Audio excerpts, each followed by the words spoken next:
Hello guys, welcome back to Crick Talks with Kiran. തികച്ചും dominating ആയിട്ടുള്ള ഒരു വിജയത്തോടെ മുംബൈ ഇന്ത്യൻസ് പ്ലേ ഓഫിലേക്ക് യോഗ്യത നേടിയിരിക്കുന്നു. വാങ്കഡയിൽ നടന്ന മത്സരത്തിൽ 59 റൺസുകൾക്കാണ് മുംബൈ ഇന്ത്യൻസ് ഡൽഹി ക്യാപിറ്റൽസിനെ പരാജയപ്പെടുത്തിയത്. IPL പോലെ വലിയ ടൂർണമെന്റുകളെ പറ്റി പറയുമ്പോൾ നമ്മൾ ഉപയോഗിക്കുന്ന ഒരു വാക്കാണ് peaking at the right time. ആ ഒരു പോയിന്റ് ഓഫ് വ്യൂവിൽ നോക്കിയാൽ രണ്ട് എക്സ്ട്രീം എൻഡ്സിൽ നിൽക്കുന്ന ടീമുകളാണ് മുംബൈ ഇന്ത്യൻസും ഡൽഹി ക്യാപിറ്റൽസും. ഡൽഹി ക്യാപിറ്റൽസ് ആദ്യ 5 മത്സരങ്ങളിൽ 4 ജയിച്ചു. അതേസമയം മുംബൈ ഇന്ത്യൻസ് ആദ്യ 5 മത്സരങ്ങളിൽ 4 തോൽക്കുകയാണ് ചെയ്തത്. എന്നാൽ ഇപ്പോഴത്തെ അവസ്ഥ നോക്കൂ, മുംബൈ ഇന്ത്യൻസ് പ്ലേ ഓഫിന് ക്വാളിഫൈ ചെയ്തിരിക്കുന്നു. ഡൽഹി ക്യാപിറ്റൽസ് നിർഭാഗ്യവശാൽ പുറത്താവുകയും ചെയ്തിരിക്കുന്നു. ഈ ടൂർണമെന്റിന്റെ സ്റ്റാർട്ടിംഗ് കണ്ടപ്പോൾ നമ്മൾ വിചാരിച്ചത് ഡൽഹി അനായാസം പ്ലേ ഓഫിന് ക്വാളിഫൈ ചെയ്യുന്നതാണ്. കാരണം ആദ്യ 4 മത്സരങ്ങളിൽ 4 വിജയിക്കുന്നു. അത് കഴിഞ്ഞ് 6 മത്സരങ്ങളിൽ നോക്കിയാൽ 5 വിജയിക്കുന്നു. പിന്നെ 8 മത്സരങ്ങളിൽ അവർക്ക് വേണ്ടത് 3-4 ജയങ്ങൾ മാത്രം. എന്നാൽ പിന്നീട് ഇങ്ങോട്ട് ആ ഒരു കൺസിസ്റ്റൻസി, തുടക്കം നമ്മൾ കണ്ട ആ ഒരു സർവ്വ മേഖലയിലുമുള്ള ആധിപത്യം അവർക്ക് പിന്നെ അങ്ങോട്ട് കണ്ടിന്യൂ ചെയ്യാൻ കഴിഞ്ഞില്ല. അതിന്റെ ഫലമാണ് ഇന്നലത്തെ പുറത്താകൽ. അവരെ സംബന്ധിച്ച് വളരെ വേദന ഉണ്ടാകുന്ന ഒരു റിസൾട്ടാണിത്. കാരണം ടൂർണമെന്റ് ഫസ്റ്റ് ഹാഫിൽ അത്രയും മികച്ചു നിന്നൊരു ടീമാണ് പിന്നീട് ആ ഒരു ഫോം നിലനിർത്താനാവാതെ പുറത്തായി പോകുന്നത്. മുംബൈ ഇന്ത്യൻസിന്റെ കാര്യം പറഞ്ഞു കഴിഞ്ഞാൽ നമുക്കറിയാം, അവരൊരു സ്ലോ സ്റ്റാർട്ടേഴ്സ് ആണ്. ഇപ്പോൾ നമ്മൾ അവരെ ട്രോൾ ചെയ്തിട്ട് പറയാറുണ്ട്, ദൈവത്തിന്റെ പോരാളികൾ തോറ്റുകൊണ്ടേ തുടങ്ങാറുള്ളൂ എന്ന്. ഈ സീസണിലും അവർക്ക് പതിവ് പോലെ ഒരു സ്ലോ സ്റ്റാർട്ടായിരുന്നു. ആദ്യത്തെ 5 മത്സരങ്ങളിൽ 4 തോറ്റു. എന്നാൽ പിന്നീട് ഇങ്ങോട്ട് അവരുടെ ക്യാമ്പയിൻ റിവൈവ് ചെയ്തെടുക്കാൻ അവർക്കായി. അതിന് തുടക്കമിട്ടത് ഡൽഹി ക്യാപിറ്റൽസുമായിട്ടുള്ള മത്സരമാണ്. അവിടെ ഡൽഹി ക്യാപിറ്റൽസ് അനായാസം വിജയത്തിലെത്തേണ്ട മത്സരം തുടർച്ചയായ റണ്ണൌട്ടുകൾ വഴി അവർ പിടിച്ചെടുക്കുകയായിരുന്നു.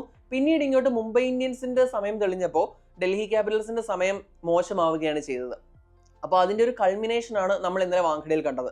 ഇനി മത്സരത്തിലേക്ക് വരികയാണെങ്കിൽ ടോസ് നേടിയ Delhi Capitals captain Faf du Plessis bowling ആണ് തെരഞ്ഞെടുത്തത്. ഇന്നലെ മത്സരം തുടങ്ങുന്നതിന് മുൻപ് തന്നെ ഡൽഹി ക്യാപിറ്റൽസിന് ആദ്യത്തെ തിരിച്ചടിയേറ്റു. ക്യാപ്റ്റനായ അക്ഷർ പട്ടേലിന് ഇൽനെസ് കാരണം കളിക്കാൻ സാധിച്ചില്ല. ഇത് അവരെ സംബന്ധിച്ച് വലിയൊരു മേജർ ബ്ലോ ആണ്. കാരണം ഡുപ്ലസി തന്നെ പറഞ്ഞതുപോലെ അക്ഷർ പട്ടേലിനെ പോലെ ഒരു പ്ലെയറിനെ നഷ്ടമാകുമ്പോൾ അവർക്ക് നഷ്ടപ്പെടുന്നത് ഒരു മികച്ച ബാറ്ററേയും അതുപോലെ തന്നെ ഒരു മികച്ച ബോളറെയാണ്. ഇന്നലത്തെ പിച്ചിലേക്ക് നോക്കിയാൽ ബോളേഴ്സിന് നല്ല ഹെൽപ്പുള്ള, അതായത് ആ ഒരു 2 പേസ് ഉള്ള, അതുപോലെ തന്നെ ടേൺ ഉള്ള, അതുപോലെ തന്നെ ഫാസ്റ്റ് ബോളേഴ്സിനും അല്പം പിന്തുണ നൽകിയ ഒരു പിച്ചായിരുന്നു. അതായത് ഒരു ബോളിംഗ് ഫ്രണ്ട്ലി പിച്ചായിരുന്നു. അവിടെ നമ്മുടെ സ്പിന്നേഴ്സ്, ഇപ്പം DCയുടെ സ്പിന്നേഴ്സായ വിപ്രജ് ആയാലും കുൽദീപ് ആയാലും പിന്നീട് ഇങ്ങോട്ട് മുംബൈ ഇന്ത്യൻസിന്റെ സ്പിന്നറായ നമ്മുടെ സാന്നർ ആയാലും മികച്ച രീതിയിൽ പന്തെറിഞ്ഞത് നമ്മൾ കണ്ടതാണ്. അപ്പോൾ അക്ഷർ പട്ടേലിന് ആ ഒരു സ്പിൻ ഓപ്ഷൻ ഉണ്ടായിരുന്നെങ്കിൽ, അതായത് അക്ഷർ പട്ടേൽ നല്ല ആക്യുറസി ഉള്ളൊരു സ്പിൻ ബോളറാണ്. അതുകൊണ്ട് തന്നെ അക്ഷർ പട്ടേൽ ഉണ്ടായിരുന്നെങ്കിൽ അത് അവർക്കൊരു ആഡഡ് ബെനിഫിറ്റ് ആയേനെ. അതുപോലെ തന്നെ ബാറ്റിങ്ങിന്റെ കാര്യം, മിഡിൽ ഓവേഴ്സിൽ നല്ല സ്ട്രൈക്ക് റേറ്റിൽ കളിക്കുന്ന ഒരു പ്ലെയറാണ് അക്ഷർ പട്ടേൽ. ഒരു ലെഫ്റ്റ് ഹാൻഡ് ബാറ്ററാണ്. അപ്പോൾ അക്ഷർ പട്ടേലിന്റെ ആ ഒരു അസാന്നിധ്യം ബാറ്റിങ്ങിലും ബോളിങ്ങിലും അവരെ അഫക്ട് ചെയ്തു. അത് തന്നെയാണ് ഇപ്പോൾ ടോസിൽ ഫാഫ് ഡു പ്ലസിയും പറഞ്ഞത്. കാരണം അക്ഷർ പട്ടേലിനെ പോലൊരു പ്ലെയറിനെ റീപ്ലേസ് ചെയ്യുക എന്ന് പറഞ്ഞു കഴിഞ്ഞാൽ എളുപ്പമല്ല. അപ്പോൾ പിന്നീട് ഇങ്ങോട്ട് നോക്കിയാൽ ആ ഒരു മിസ്സിങ് അവരെ കാര്യമായിട്ട് തന്നെ ബാധിച്ചു എന്ന് തന്നെ പറയാം. ഇനിയിപ്പോൾ നമ്മൾ ആ ഒരു ഫസ്റ്റ് ബാറ്റിംഗ്, മുംബൈ ഇന്ത്യൻസിന്റെ ഫസ്റ്റ് ബാറ്റിംഗിലേക്ക് വന്നു കഴിഞ്ഞാൽ ആദ്യത്തെ 18 ഓവർ നന്നായി തന്നെയാണ് ഡൽഹി ക്യാപിറ്റൽസ് ബോൾ ചെയ്തത്. അതും ആ ഒരു മിഡിൽ ഓവേഴ്സിൽ വിപ്രജിതവും കുൽദീപ് യാദവും ചേർന്നിട്ട് അവരെ നന്നായിട്ട് റെസ്ട്രിക്ട് ചെയ്യുകയും ചെയ്തു. പക്ഷെ ഇവിടെ സംഭവിച്ച പ്രധാനമായിട്ടൊരു കാര്യം എന്ന് പറഞ്ഞു കഴിഞ്ഞാൽ പിച്ചിന്റെ കണ്ടീഷൻ പെട്ടെന്ന് തന്നെ മനസ്സിലാക്കി അഡാപ്റ്റ് ചെയ്തത് മുംബൈ ഇന്ത്യൻസ് ആയിരുന്നു. അപ്പോൾ നമുക്കറിയാം പിച്ച് കുറച്ച് ടഫാണ്. അപ്പോൾ സൂര്യകുമാർ യാദവ് തന്നെ മത്സരശേഷം, അതായത് ഫസ്റ്റ് ബാറ്റിംഗിന് ശേഷം പറഞ്ഞു അവർ ഉദ്ദേശിച്ച ഒരു 160-165 എന്നൊരു സ്കോർ ആയിരുന്നു. ആ ഒരു സ്കോർ ഈ ഒരു പിച്ചിൽ പാർ സ്കോർ ആയിരുന്നു. അപ്പോൾ അത് പ്രതീക്ഷിച്ച് അതിനനുസരിച്ച് അഡാപ്റ്റ് ചെയ്തിട്ടാണ് അവർ കളിച്ചത്. ഇപ്പൊ നമ്മൾ ശ്രദ്ധിച്ചറിയാം, സൂര്യകുമാർ യാദവ് സാധാരണ കളിക്കുന്ന പോലെ ആ ഒരു അൾട്രാ അഗ്രസീവ് മോഡിൽ കളിച്ചില്ല. ഒരു വെയിറ്റിംഗ് ഗെയിം ആണ് സൂര്യകുമാർ യാദവ് ഇന്നലെ കളിച്ചത്. സാധാരണ സൂര്യ എങ്ങനെ കളിക്കുന്നത് നമ്മൾ കാണാറില്ല. പക്ഷെ ഇന്നലെ അവർ ആ ഒരു പ്രോപ്പറായിട്ട് അഡാപ്റ്റ് ചെയ്തിട്ടാണ് കളിച്ചത്. എന്നാൽ 19-20 ഓവർ വന്നപ്പോഴേക്കും നമ്മുടെ DC കഷ്ടപ്പെട്ട് ബിൽഡ് ചെയ്ത് കൊണ്ടുവന്ന ആ ഒരു അഡ്വാൻറ്റേജ് കളഞ്ഞു കുളിക്കുകയാണ് ചെയ്തത്. അപ്പൊ അവസാന 2 ഓവറിൽ വന്നത് 48 റൺസാണ്.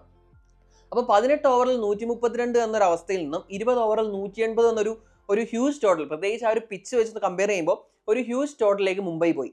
അപ്പോൾ അപ്പോഴേക്കും മാച്ച് ഏകദേശം ഫിനിഷ്ഡ് ആയി. കാരണം എന്ന് വെച്ച് കഴിഞ്ഞാൽ അതുപോലൊരു എബോവ് പാർ ടോട്ടൽ ചേസ് ചെയ്യാൻ ഇറങ്ങുന്നത് ബുംറ, ബോൾട്ട്, ചഹാർ, സാന്നർ, കരൺ ശർമ്മ, അങ്ങനെ അത്യാവശ്യം നല്ലൊരു ഹെവി ബോളിംഗ് ലൈനപ്പിനെതിരെയാണ് ഇവർ ആ ഒരു സ്കോർ ചേസ് ചെയ്യാൻ ഇറങ്ങുന്നത്. അപ്പോൾ തന്നെ ഡൽഹിയുടെ കാര്യം ഏകദേശം തീരുമാനമായി എന്ന് തന്നെ പറയാം. ഇനി ഫേസ് വൈസ് നോക്കിക്കഴിഞ്ഞാൽ പവർ പ്ലേ ഒരു ഡീസന്റ് പവർ പ്ലേ ആണ്. പ്രത്യേകിച്ച് പിച്ച് കണ്ടീഷൻസ് നമ്മൾ കൺസിഡർ ചെയ്യുമ്പോൾ 6 ഓവറിൽ 54 റൺസാണ് എടുത്തത്. അപ്പോൾ 2 വിക്കറ്റ് അവർക്ക് നഷ്ടമായി.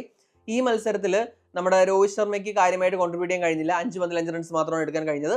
പിന്നീട് റിക്കിൾട്ടൺ, വിൽ ജാക്സ് എന്നിവർ ഒരു ചെറിയ ഷോർട്ട് ഇന്നിങ്സ് ആണ് കളിച്ചത്. ഒരാൾ 18 ബോളിൽ 25, ഒരാൾ 13 ബോളിൽ 21.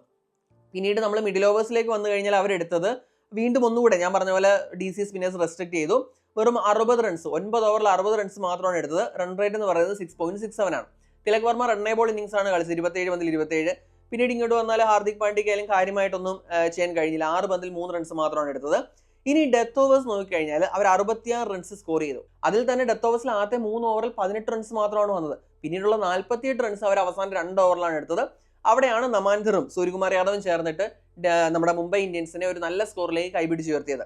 ഇപ്പോൾ സൂര്യ തന്നെയാണ് ഈ മത്സരത്തിലെ മാൻ of the match. Surya innings നോക്കിയാൽ 43 പന്തിൽ 73, അതുപോലെ തന്നെ നമാൻധർ 8 പന്തിൽ 24. അപ്പോൾ ആ 2 ഓവർ, അതായത് നമ്മുടെ മുകേഷ് കുമാറും ദുഷ്മന്ത ചമീരി എറിഞ്ഞ ആ 2 ഓവറിൽ കളി തിരിക്കാൻ അവർക്കായി. അങ്ങനെ വന്നപ്പോഴേക്കും അവർ 180 എന്നൊരു ടോട്ടലിലാണ് എത്തിയത്. ഇനി മറുപടി ബാറ്റിംഗിന് ഇറങ്ങിയപ്പോൾ ഞാൻ പറഞ്ഞു, ഇപ്പോൾ ബുംറയും ബോൾട്ടും ഒക്കെ ഉള്ളൊരു ബോളിംഗ് ലൈനപ്പിനെതിരെ ആരും സ്കോർ ചെയ്യുന്നത് എളുപ്പമായിരുന്നില്ല. പക്ഷേ ഇവർക്ക് നല്ലൊരു തുടക്കവും കിട്ടിയില്ല എന്ന് വേണം പറയാൻ. ഇന്നലത്തെ മത്സരത്തിൽ രാഹുൽ ഇമ്പാക്ട് പ്ലെയർ ആയിട്ടാണ് ഇറങ്ങിയത്. അപ്പോൾ രാഹുലും ഫാഫും ചേർന്ന് ഓപ്പൺ ചെയ്തു. ഇപ്പോൾ അവർക്ക് ആർക്കും, ഇപ്പോൾ ഫാഫിന്റെ നോക്കിക്കഴിഞ്ഞാൽ 7 ബോളിൽ 6, അത് കഴിഞ്ഞ് 1 ഡൗൺ ഇറങ്ങിയ അഭിഷേക് പോറിൽ നോക്കിക്കഴിഞ്ഞാൽ 9 ബോളിൽ 6, അതുപോലെ തന്നെ KL രാഹുൽ 6 പന്തിൽ 11. അപ്പോൾ ഇങ്ങനെ ഇവർക്ക് ആർക്കും തുടക്കത്തിൽ ആ ഒരു നല്ല തുടക്കം നൽകാൻ ഇവർക്കായില്ല. ഇപ്പോൾ നമ്മൾ സ്കോർ നോക്കിക്കഴിഞ്ഞാൽ 49-3 3 വിക്കറ്റുകളാണ് DC നഷ്ടമായത്. 49 റൺസ് എടുക്കാൻ സാധിച്ചുള്ളൂ. ഇനി മിഡിൽ ഓവേഴ്സിലേക്ക് വന്നു കഴിഞ്ഞാൽ 56 റൺസ് മാത്രമാണ് 54 പന്തുകളിൽ എടുത്തത്. 4 വിക്കറ്റുകൾ ഇവർക്ക് നഷ്ടമാവുകയും ചെയ്തു. ഇപ്പോൾ പവർ പ്ലേയുടെ കാര്യം പറഞ്ഞു കഴിഞ്ഞാൽ ആ ഒരു ടൈമിൽ വിപ്രജ് നിഗത്തിന്റെ കൗണ്ടർ അറ്റാക്കിംഗ് ആണ് അവർക്ക് കുറച്ചെങ്കിലും ഒരു പ്രതീക്ഷ ആ സമയത്ത് നൽകിയത്. വിപ്രജിന്റെ ഇന്നിംഗ്സ് നോക്കിയാൽ 11 പന്തിൽ 20 റൺസാണ് എടുത്തത്. അതുപോലെ സമീർ റിസ്വി 35 പന്തിൽ 39, ഒരു ജസ്റ്റ് എബോ റണ്ണേബിൾ ഇന്നിംഗ്സ് ആണ്. പക്ഷെ അതൊന്നും ആ ഒരു സ്കോറിനെ ത്രെറ്റൻ ചെയ്തില്ല. മുംബൈ ഇന്ത്യൻസ് ഉയർത്തിയ വിജയലക്ഷ്യത്തെ ത്രെറ്റൻ ചെയ്തില്ല എന്ന് വേണം പറയാൻ. നമ്മുടെ മിച്ചൽ സാൻഡറിന്റെ എക്സലന്റ് സ്പെല്ലായിരുന്നു. ആ ഒരു പിച്ചിൽ നിന്ന് കിട്ടിയ ടേൺ ഒക്കെ പ്രോപ്പറായിട്ട് യൂസ് ചെയ്താണ് മിച്ചൽ സാൻഡർ പന്തെറിഞ്ഞത്. ഇപ്പൊ മിച്ചൽ സാൻഡറിന്റെ ആ ഒരു നോക്കിക്കഴിഞ്ഞാൽ 4 ഓവറിൽ 11 റൺസ് മാത്രം വഴങ്ങിയാണ് 3 വിക്കറ്റ് സാൻഡർ എടുത്തത്. അതുപോലെ ബുംറയുടെ ബോളിംഗ് നോക്കിയാൽ 3.2 ഓവറിൽ 12 റൺസ് വഴങ്ങി 3 വിക്കറ്റ് എടുത്തു. പിന്നീട് Karan Sharma, Will Jacks, Trent Boult, Deepak Chahar എന്നിവർ ഓരോ വിക്കറ്റ് വീതം എടുത്തു. അപ്പോൾ പിന്നീട് നമ്മൾ ആ ഒരു ഫൈനൽ ഓവേഴ്സ് നോക്കിക്കഴിഞ്ഞാൽ 3 വിക്കറ്റ് നഷ്ടത്തിൽ 16 റൺസാണ് ഡെത്ത് ഓവർ ഫേസിൽ എടുത്തത്. അപ്പോൾ അങ്ങനെ വന്നപ്പോഴേക്കും 59 റൺസിന്റെ ഒരു കമാൻഡിങ് ആയിട്ടുള്ള ഒരു വിന്നാണ് മുംബൈ ഇന്ത്യൻസ് നേടിയത്. അപ്പോൾ ഒരു ഘട്ടത്തിൽ പോലും, ആ ഒരു ചേസിന്റെ ഒരു ഘട്ടത്തിൽ പോലും നമ്മുടെ DCക്ക് ഒരു വെല്ലുവിളി ഉയർത്താൻ കഴിഞ്ഞില്ല. അപ്പോൾ നമ്മൾ അത് നോക്കിക്കഴിഞ്ഞാൽ ആദ്യത്തെ 18 ഓവർ, അതായത് അവരുടെ ബോളിങ്ങിന്റെ ആദ്യത്തെ 18 ഓവർ നന്നായിട്ട് തന്നെ കളിച്ചു. ആ ഒരു വിഗറോടെയൊക്കെ നന്നായിട്ട് കളിച്ചു. പക്ഷെ അവസാന 2 ഓവറിൽ അടി വീണപ്പോഴേക്കും പിന്നീട് അവർ മൊത്തത്തിൽ ഡൗൺ ആയ കാഴ്ചയാണ് കണ്ടത്. ഞാൻ നേരത്തെ തന്നെ സൂചിപ്പിച്ചതുപോലെ സൂര്യകുമാർ യാദവാണ് മാൻ ഓഫ് ദി മാച്ച്. ഈ ഒരു വിജയത്തോടെ മുംബൈ ഇന്ത്യൻസ് പ്ലേ ഓഫിലേക്ക് പോയി. അതുപോലെ ഡൽഹി ക്യാപിറ്റൽസ് ഒഫീഷ്യലി എലിമിനേറ്റ് ആവുകയും ചെയ്തു. അത് ഞാൻ പറഞ്ഞ പോലെ അവരുടെ തുടക്കം വെച്ച് നോക്കുമ്പോൾ അവരെ തീർച്ചയായിട്ടും ഒരു ഹാർട്ട് ബ്രേക്കിംഗ് ആയിട്ടുള്ളൊരു സീസണായി മാറി അവർക്കിത്. Gujarat Titans, Royal Challengers Bangalore, Punjab Kings, Mumbai Indians. അപ്പോൾ പ്ലേ ഓഫിലേക്കുള്ള 4 ടീമുകൾ ഏതൊക്കെയാണെന്ന് നമുക്ക് ഉറപ്പായി കഴിഞ്ഞു. അപ്പോൾ ആരെവിടെയൊക്കെ ഫിനിഷ് ചെയ്യും എന്നുള്ളത് മാത്രമാണ് ഇനിയുള്ള മത്സരങ്ങളെ സംബന്ധിച്ച് ഉള്ള പ്രാധാന്യം എന്ന് പറയുന്നത്. അപ്പോൾ ഇത്രയും നേരത്തെ, ഇപ്പോൾ കഴിഞ്ഞ സീസണിലായാലും അതിന് മുമ്പത്തെ സീസണിലായാലും ഒന്നും ഇത്രയും മത്സരങ്ങൾ ബാക്കി നിൽക്കുമ്പോൾ പ്ലേ ഓഫ് സ്പോർട്സ് കൺഫേം ആയിട്ടില്ല. നമുക്കറിയാം കഴിഞ്ഞ സീസണിലെ ഒരു RCB CSK മത്സരം വരെ ആവേശം നീണ്ടു നിന്നു. അതിന് മുമ്പത്തെ സീസണുകളിലും അറ്റ്ലീസ്റ്റ് അവസാനത്തെ 2-3 മത്സരങ്ങൾ ആ ഒരു ടൈം വരെ ഒരു ആവേശം നിലനിന്നിട്ടുണ്ട്. പക്ഷേ ഈ സീസൺ നോക്കിക്കഴിഞ്ഞാൽ ഇത്രയും മത്സരങ്ങൾ ബാക്കി നിൽക്കുമ്പോൾ തന്നെ നമുക്ക് പ്ലേ ഓഫ് സ്പോർട്സ് കൺഫേം ആയി. അപ്പോൾ ഇനി ഞാൻ എൻ്റെ കഴിഞ്ഞ ലൈവിൽ സൂചിപ്പിച്ചതുപോലെ തന്നെ മുംബൈ ഇന്ത്യൻസ് പ്ലേ ഓഫിൽ എത്തിയാൽ അവരെ തീർച്ചയായിട്ടും പേടിക്കണം. കാരണം അത്രയും മാച്ച് വിന്നേഴ്സ് ഉള്ള, അത്രയും സോൾഡ് ആയിട്ടുള്ളൊരു ടീമാണ്. അവരുടെ ടീമിൽ 3 പേര് പോവും. പക്ഷെ പകരം ബെയർസ്റ്റോ, റിച്ചാർഡ് ഗ്ലീസൺ, അതുപോലെ ചരിത്ര അസ്ലങ്ക വരും. ഞാൻ പറഞ്ഞല്ലോ, അവരുടെ ഒരു സ്ട്രെങ്ത് എന്ന് പറഞ്ഞു കഴിഞ്ഞാൽ അവരുടെ ഒരു സ്ട്രോങ് ഇന്ത്യൻ കോറാണ്. അപ്പോൾ അതുകൊണ്ട് തന്നെ ഇപ്പോൾ 1-2 വിദേശ താരങ്ങൾ പോയാലും അവരെ കാര്യമായിട്ട് സീരിയസ് ആയിട്ട് ബാധിക്കാൻ ഇടയില്ല. അപ്പോൾ എന്തായാലും ഇനിയുള്ള മത്സരങ്ങൾ എന്ന് പറഞ്ഞാൽ ഞാൻ പറഞ്ഞ പോലെ ടോപ്പ് 2 ആര് ഫിനിഷ് ചെയ്യും എന്ന് നമുക്ക് നോക്കാം. എന്താണ് ഈ മത്സരത്തെക്കുറിച്ചുള്ള നിങ്ങളുടെ അഭിപ്രായം? കമന്റ് ചെയ്യുക. അടുത്തൊരു വീഡിയോയുമായി ഉടൻ തന്നെ കാണാം. Thanks for watching Crick Talks with Kiran.